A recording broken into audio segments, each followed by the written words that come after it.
Ova Magica seeks to take a crack at the farming sim meets monster battling format.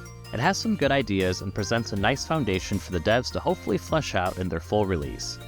Welcome everyone, StealthyShiroean here, and today I'm taking a first impressions look at Ova Magica from the Steam Next Fest. Ova Magica is being developed by Claudia the Dev and Skinny Frog, along with Top Hat Studios acting as publisher. For this summer's Next Fest, I'm going to try and cover something every day during the event, so that hopefully you could find some cool games to add to your wishlist, and maybe even get a chance to play the demo to see for yourself.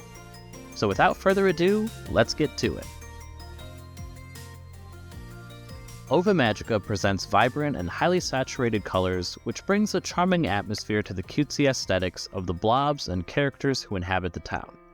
Normally, I'm not a fan of such saturated colors, but I think it worked really well here. And for those who don't like it, the game offers two other modes that desaturates the image so it's not so bright. I did think there were some parts of the game that felt a bit visually barren from other sections, most notably being the docks, and didn't have the same level of quality as the rest of the game. Also, I'm unsure if this will be taken care of by the upcoming early access release, but there were some placeholder battle backdrops that haven't been developed yet. Nothing that affects the gameplay, but just hurts the visual cohesion overall.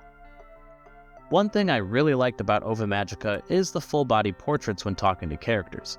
Although not every character in this game has portraits, mainly it's the potential bachelors and bachelorettes along with the few important side characters. These portraits are high quality and do a good job to portray the characters' emotions and personality, which is what I really liked about having them in these kinds of games. Personally, I'd love to see more characters with unique art, but I understand this won't be possible with the sheer amount of villagers in the game. I'm pretty sure anyone who's played a game like this can guess the story in this one. If you guess that the players inherit a farm from a family member to live a simpler life, well, then you hit the nail on the head. The way in which the game tries to distinguish itself is with its characters and the overall world and the town's relationship with the monsters, aka the blobs. The game lets you play out a full week, and during that time I didn't notice any of the main characters repeating dialogue, which I really liked. I'm unsure how a game like this would be able to keep that up, but it's appreciated. Having to read the same lines over and over again gets old. Now, I'm not going to say this is groundbreaking, but it really doesn't need to be. Most of the time the narrative worked for me, especially with the cuteness of the graphics. You're not supposed to take anything too seriously since it's all supposed to be chill and carefree. I found many of the characters endearing and wanted to follow up with them to learn more about each one. And the same kind of holds true for the gameplay. We've seen this before. The mashup of the genres does add an interesting twist though, and surprisingly, I felt the attention to farming/life sim and monster raising/battling was fairly even without one falling by the wayside. But I'm getting ahead of myself. On the life sim aspect of the game, all the trappings are here.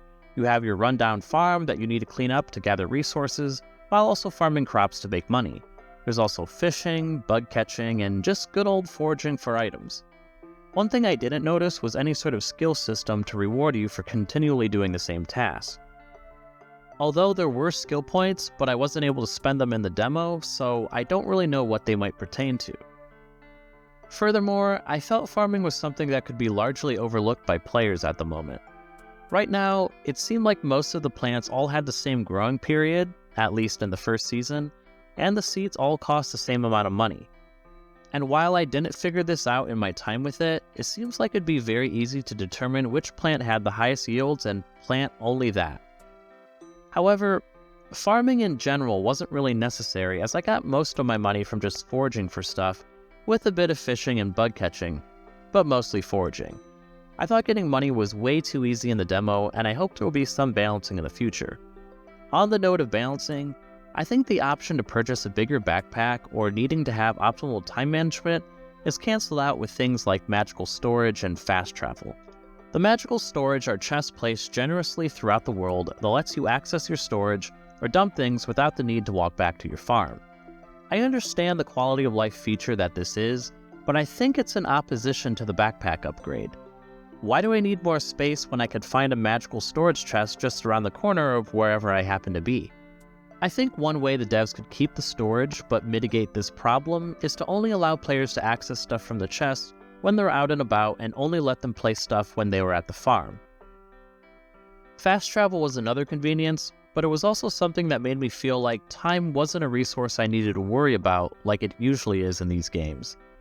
I could easily fast travel to different points in the blink of an eye with no time loss, so I had a ton of time to do what I needed to get done.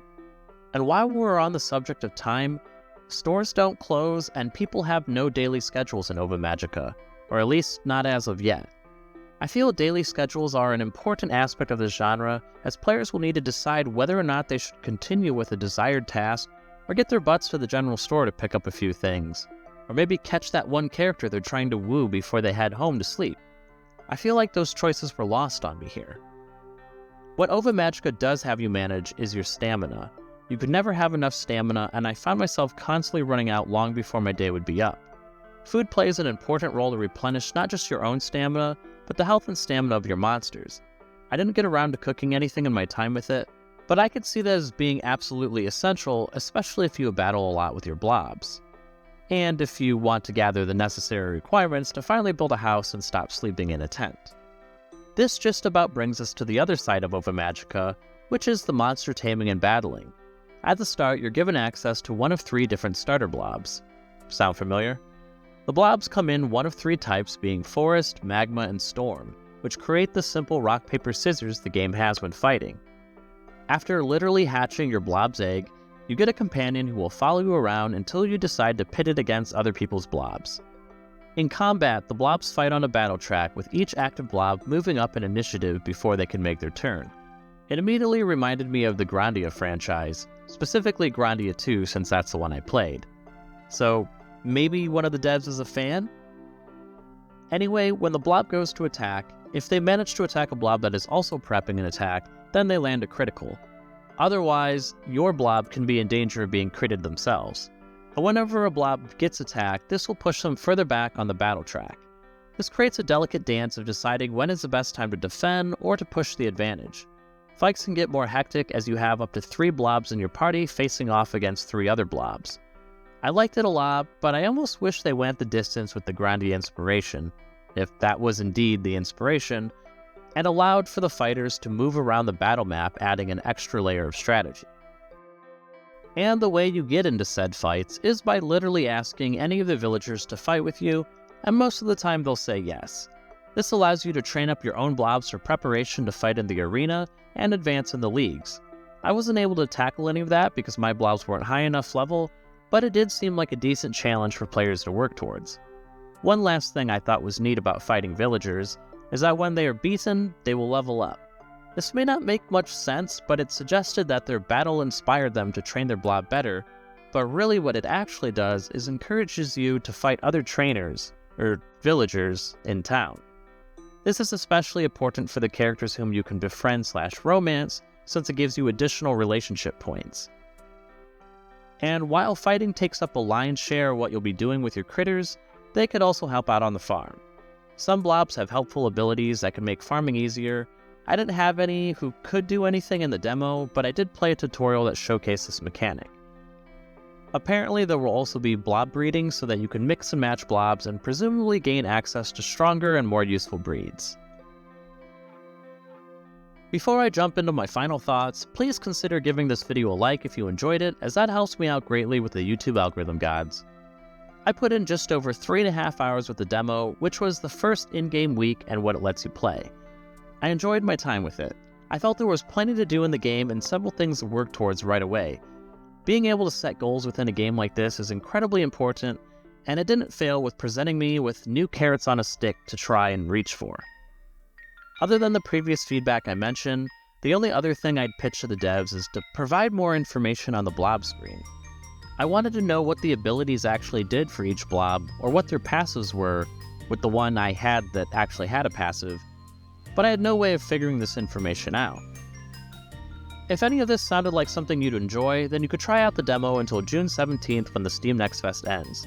For all others, you could jump into the game when it releases into early access on July 23rd. And if you do play the demo, then let me know your thoughts in the comments below. If you haven't, then let me know if it looks like something you'd be interested in, or if you have any other questions.